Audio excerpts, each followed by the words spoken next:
अष्टम भाव के स्वामी अगर सप्तम में बैठे हैं तो ये चूंकि जाया का भाव है, संतान का भाव, पत्नी का भाव है, तो वहां से व्यक्ति को भ्रम होता है।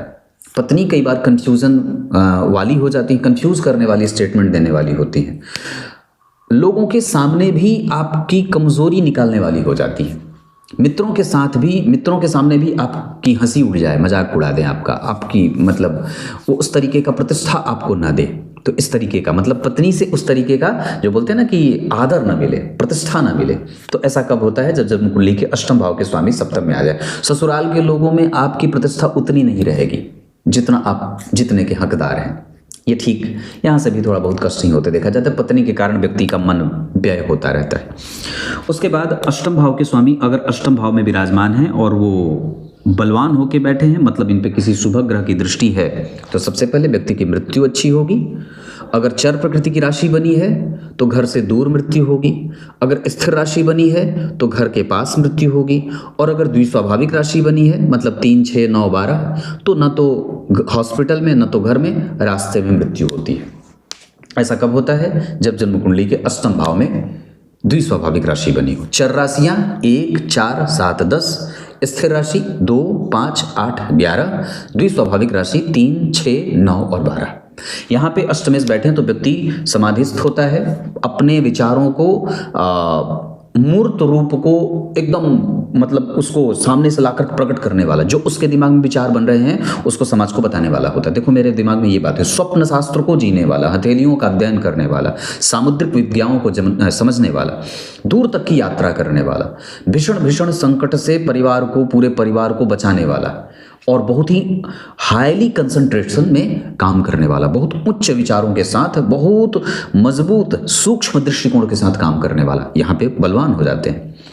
अष्टम भाव के स्वामी अगर नवम में बैठे हैं तो ये व्यक्ति को दुर्मुख बनाते हैं।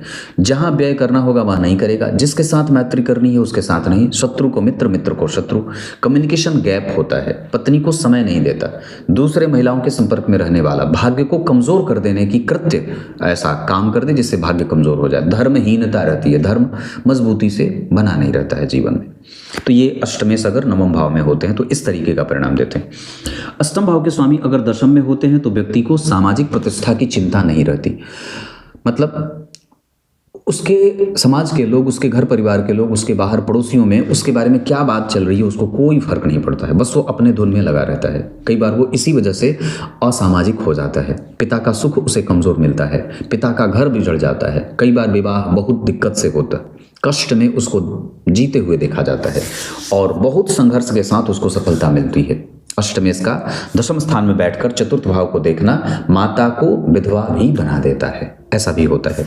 उसके बाद अष्टम भाव के स्वामी एकादशवें भाव में, पूर्व की आयु में कष्ट, बाद की आयु में सुख, ऐसा होगा। अष्टम भाव के स्वामी एकादशवें में बैठेंगे तो व्यक्ति को आरंभ में कम पैसों पर नौकरी करनी पड़ती है, लेकिन बाद में चल करके वो कंपनी के ऊंचे और शीर्ष पायदान पर अपने आप को उपस्थित होता हुआ देखता है।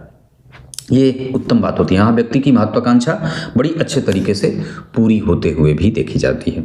वहीं अष्टम भाव के स्वामी अगर 12वें भाव में बैठेंगे तो व्यक्ति के व्यय को असंतुलित करेंगे। वो प्रायः जिम्मेदारियों से भरा होता है, बहुत सारा व्यय उसके जिम्मे रहता है, भाई के बच्चे को भी पढ़ाना है, अपने बच्चे को भी पढ़ाना है, इसका भी खर्च उठाना है, उसका भी खर्च उठाना है, ये भी करना है, ये भी करके जाना है, इसको भी करके ही जाना है। तो इतना सारा जो तामझाम जीवन में लगा रहता है वो इसलिए होता है क्योंकि अष्टम भाव के स्वामी 12वें भाव में बैठे हैं। मतलब वो निरंतर आपके जीवन में चुनौतियों को डाल रहे हैं और आपको उबारने की कोशिश में भी लगे हुए हैं, लेकिन विषम परिस्थितियों का निर्माण व्यक्ति के जीवन में रहता है। यहाँ कई बार व्यक्ति दूसरों के लिए अपनी ऊर्जा का क्षरण करते हुए देखा जाता है, दूसरों के लिए अपना धन हानि करता रहे, दूसरों के लिए अपनी मति बुद्धि नष्ट करता रहे। हालांकि एक तरीके से अच्छी बात भी है, पर कई बार अपनी प्रगति न देख करके व्यक्ति दूसरों की प्रगति में अपनी एनर्जी लगाते हुए देखा जाता है और स्वयं की प्रगति उसकी बाधित होती रहती है। क्लियर है? मतलब अपना कोना छोड़कर दूसरे को अपना कोना देना और खुद भटकते रहना, अपना घर नहीं है पर दूसरों का छपरी छा रहे हैं, ऐसी स्थिति होती है।